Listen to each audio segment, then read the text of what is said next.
What's good, family? Welcome back to Legend in the Game on Media City Radio, where culture, creativity, and community collide. I'm your host, Felix Natal Jr., and today's guest is someone who truly represents leadership rooted in service. He's a coach, educator, mentor, community builder, and now a New Jersey State Senator. Congratulations. But beyond those titles, he's someone who walks the talk. He's also a fellow member at the historical Calvary Baptist Church in Paterson, and it's my great honor to welcome Senator Benjie Wimberly to the show today. Thank you for coming. Thanks, Felix. Thanks for having me. This is a great opportunity and loving your studio. Thank you. I've been trying to get you here forever, just to show you what, my heart is for the children.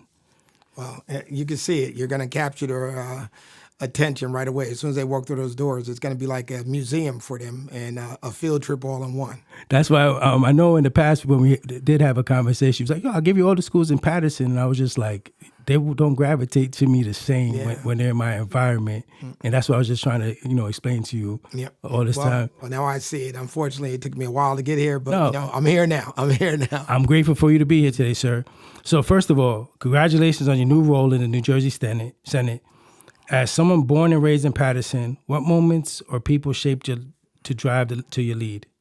My family is probably the most important role models I had. I mean, my mom was a single mom, 6 children, came from housing development, the whole Alabama projects, and moved to 26th Street in between 17th and Park. So never had it easy, never had a silver spoon being fed. So her work ethic was everything to me, and to see how she struggled, it made me want to, work that much harder. And, I had my grandfather and uncle were very instrumental in the A. Philip Randolph labor trade, and they small business owners for minority owners. So I've been working since day one, cleaning out airports, cleaning floors with him for many years.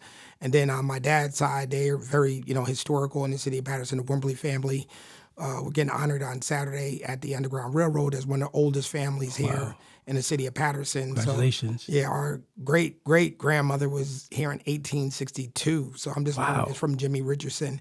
And so we're one of the 4 oldest Black families in not just Paterson, but in North Jersey. Oh, wow, that's amazing. Mm-hmm.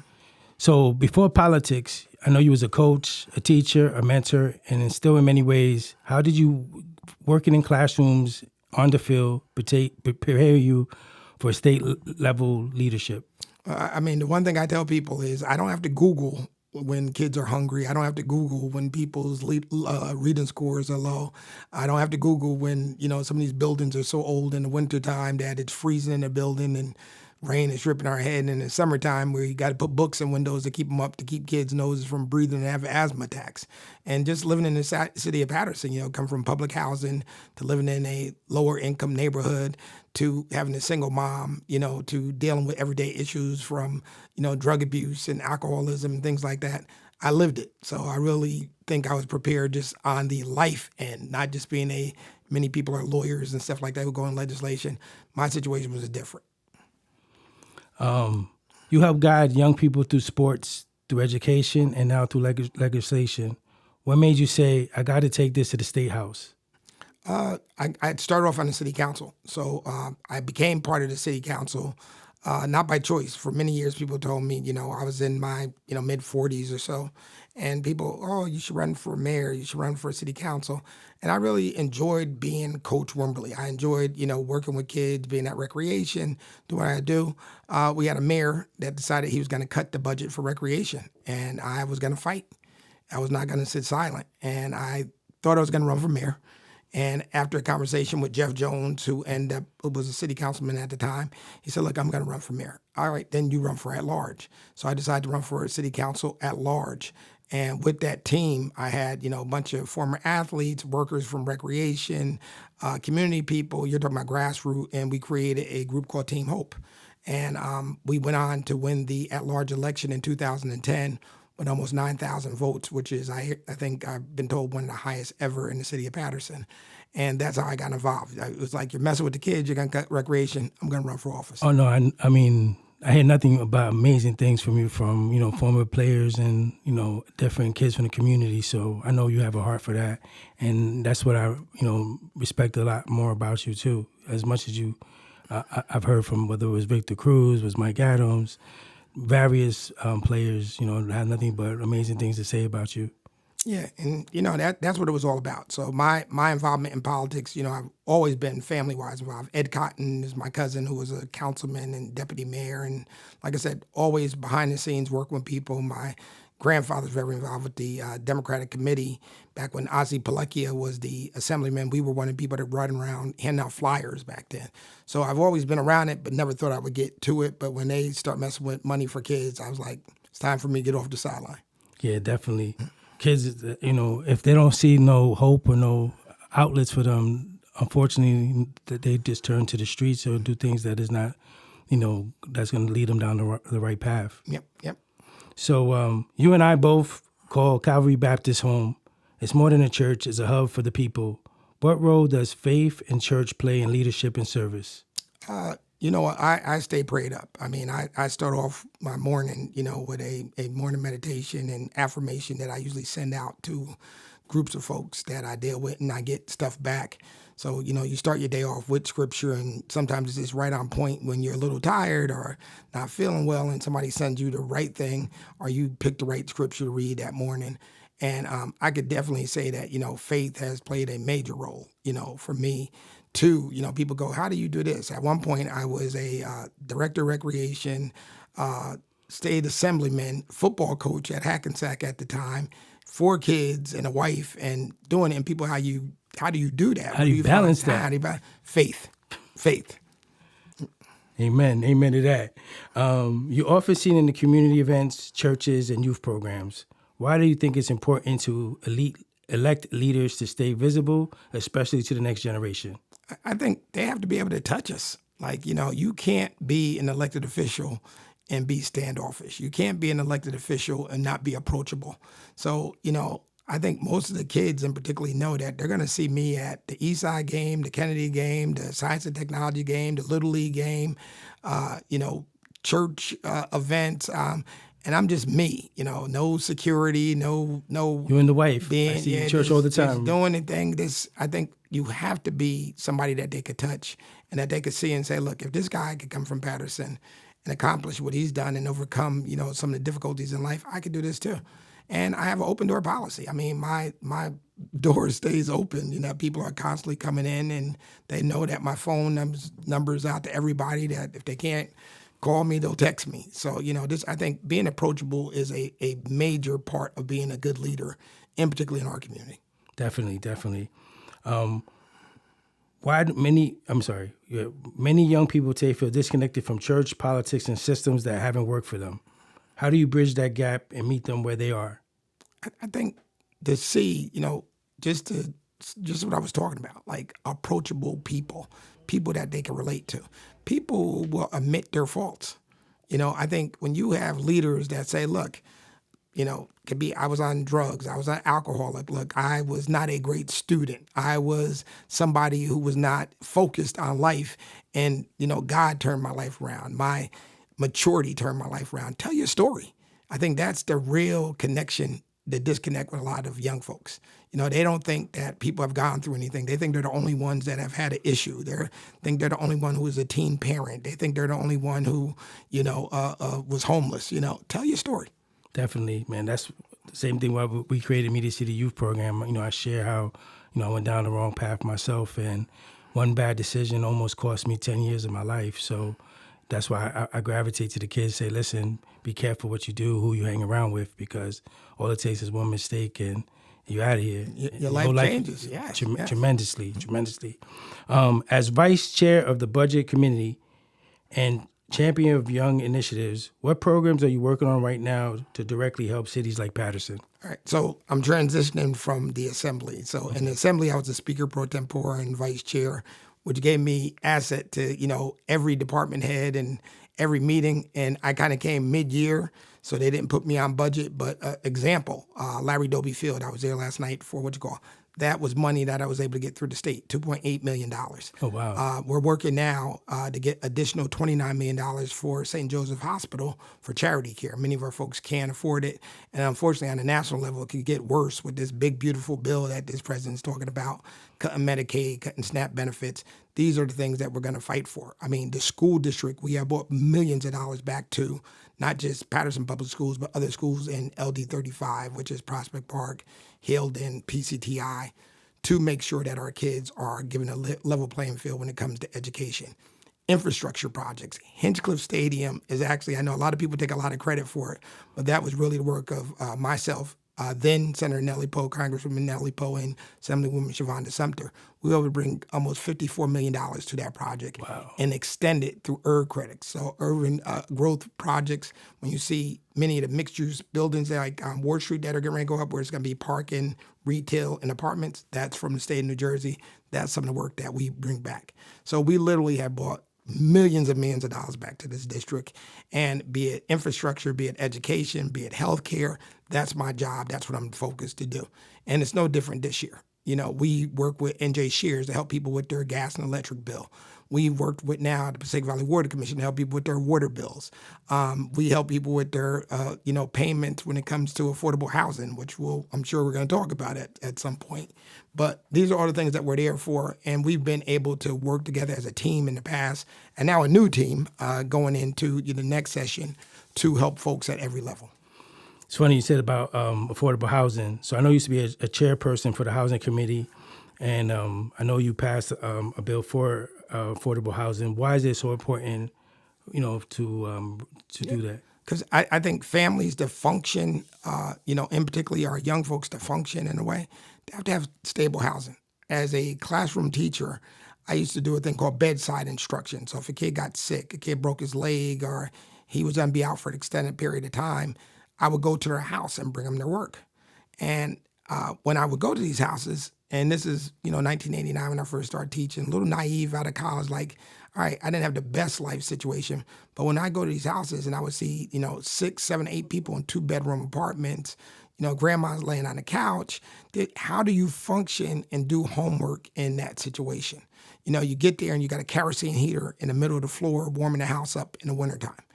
So these are the things that made me go like, no, we have to not only get affordable housing, we have to have housing that is, somewhere that is really fit to live in. So we have a lot of stuff in Paterson, but there are a lot of places that I wouldn't want to live in. And that's not just now, in the past. Like I said, from public housing, it got really bad at a point in the city of Paterson, from the old, AHA, Alabama Projects to CCP and all them, Grand Street. These were not great places for people to live and raise their kids. So getting back to giving people an opportunity to have home ownership, have pride in their neighborhood, I think rehabilitating some of these abandoned properties and buildings, I hear the numbers have decreased, but I think that's where you get kids able to don't mind going home. Don't want to just hang out all night, because when they go home, they're on a bed, sharing the bed with their uncle or somebody else. And or the brothers and sisters. And there's one bathroom. And we got to fight to take a shower, So, or what is dinner going to look like if I get there 5 minutes late? I may not get anything but rice, So these are the things that housing, I know how important it is. And a level of pride. When you have a home and you have home ownership, there's a level of pride, I think, to it. Oh, yeah, definitely. The diversity and inclusion bill you helped pass was a major win. Why was that important to you, and what impact do you hope it does to schools across the state? Yeah, I mean, the reality is Paterson is a prime example of diversity, equity, inclusion, which has become a bad word under this administration now, the Trump administration. But when you're in Paterson, you have 57 nationalities, 70-something different dialects. So if we can't coexist, and if we can't respect each other across the board, regardless of who you love, regardless of what religion or whoever you pray to, whatever it may be, we're never going to be successful as humans. We're never going to be, land of the free, liberty and justice for all. Everything that this country is supposed to be the foundation should be diversity. We were welcomed. I mean, the indigenous people were here. People could say, Columbus and all that stuff, but at the end of the day, you can't discover something that was already here. And then when they're talking about immigration and things like that, how can we deport somebody when we all took over a land? Exactly. We were all immigrants. We were all immigrants. And the Statue of Liberty is in the middle of the Hudson for a reason, the Atlantic. Like that's That's like what America should be about. It should not be about flight bans. I mean, it's 2025 and we're talking about banning 12 countries from coming to America, including Haiti, where we have a strong Haitian population, a very one who's contributed to America here. And you're banning Haiti. And almost every country that has banned is countries of color, of Muslim, religions, things like that. That's the worst in America. That is absolutely the worst. What's your thoughts about all this ICE stuff that's going on? I think it's everything that is, against our democracy. I mean, you see what's going on in LA right now as we probably talk right now. Yes. Bringing in troops to go against peaceful protesters, meaning Trump. But then on January 6, 2021, he turned a blind eye to it and then pardoned these folks. Right. So racism, as much as people want to run from it, is real in America. And when you have a leader who is such a fascist, think about that. These are good people if they come from Sweden and European countries. These are bad people if they come from, he said shithole countries like right. Africa and Haiti and stuff like that. That's the last type of leadership we need. So, ICE coming in and not being able to identify him with mask on and things like this is something that you would think would have happened, in third world country, not here in America. And we look like a third world country now. Oh, yeah, definitely. We look like it. And it's probably going to escalate. And I think he likes escalation because it takes everybody away from the economy going up. If you go to the mall, everything's going to cost a little bit more. If you buy a car, everything's going to cost a little bit more. You buy a washer and dryer, it's going to cost a little bit more because these beautiful tariffs. And even Republicans are saying no, this was a bad idea. But we need more people who support him to step out. And, Elon Musk had his 5 minutes of, rant and rave against him. But we need somebody sensible to step up and say, no, this is wrong. The Supreme Court has to step up and say, no, this is wrong. And they definitely do, man. This is crazy. The world is just falling apart. And our country is just a big mess right now. It's not what I think we want our kids to grow up in. Definitely not. Let's be real. There's a big disconnect between politicians and the people. How do we stay tapped in on what's going on in the streets, and how do we get more leaders to do the same? We just had an election in the city of Paterson for assembly.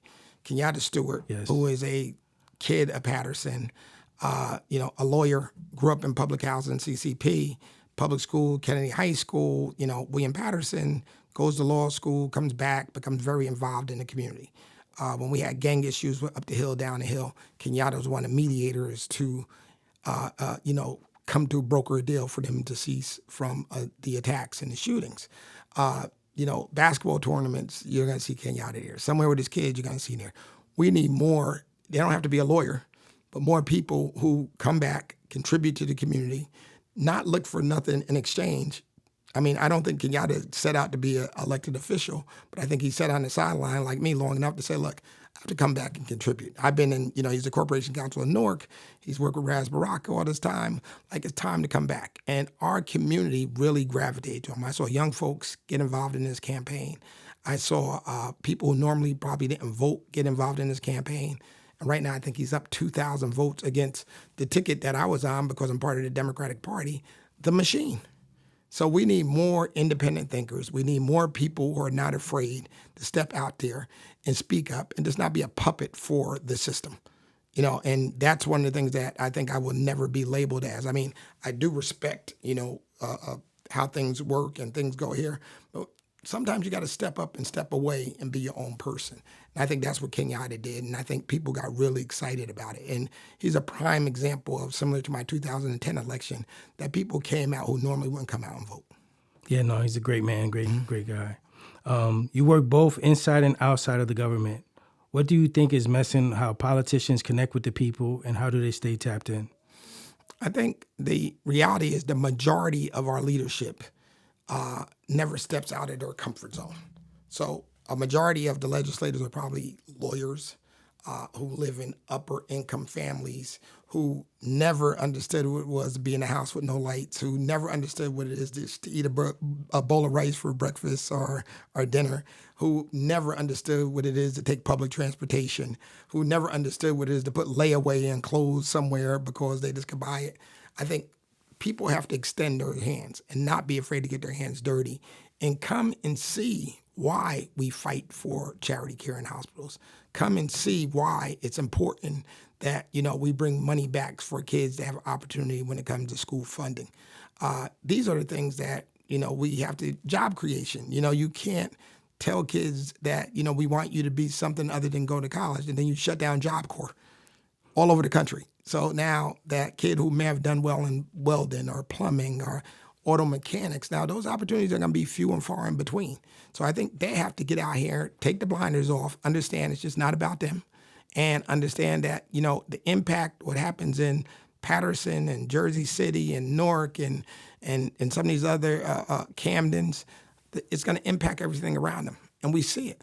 You're in Paterson. You'll see homeless people who never grew up in Paterson. You see a lot of white people and stuff like that who are now on heroin and stuff like that. So that's the impact of your circle. So I think the people on the outside of our circle, the reality circle, need to step in and see it. But the more that their kids get hooked on heroin, the more their kids get involved in stuff that is not what they were groomed and brought up to be, I think that's the reality check. One thing that did shock me about Paterson, because I had a couple of friends that were going through a real tough time and they were homeless, and I asked Lieutenant Sharon, is there a homeless shelter that I could recommend him to go to?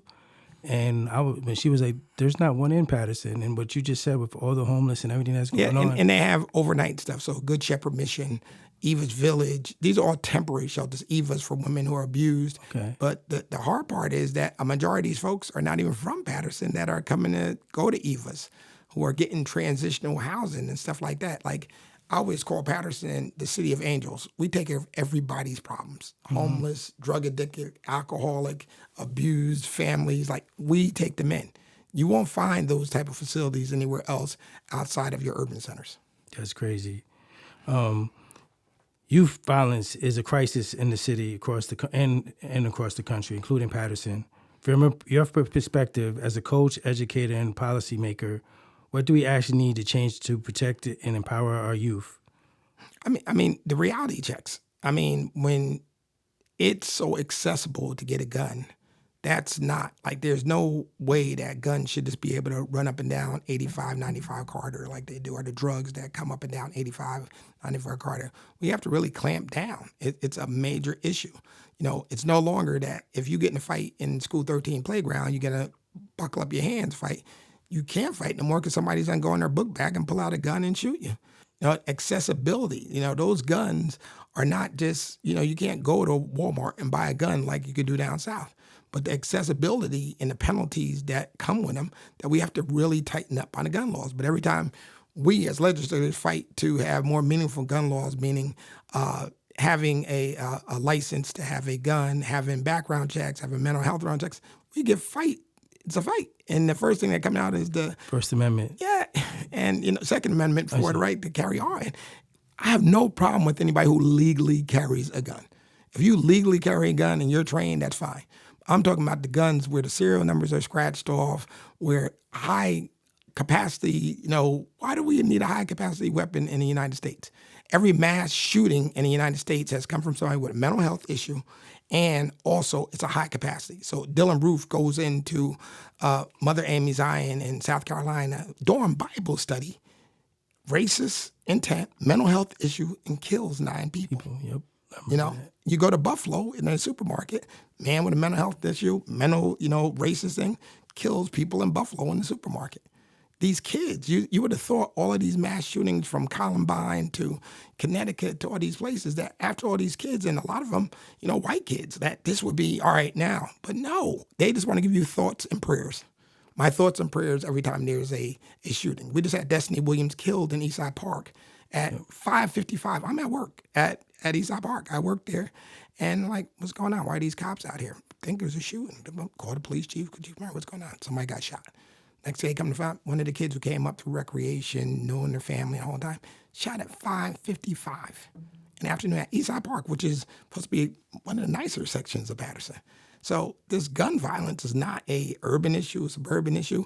America has a major issue. You'll go to other countries, they have no gun issues because of the laws that are in place and the ability to have access to them.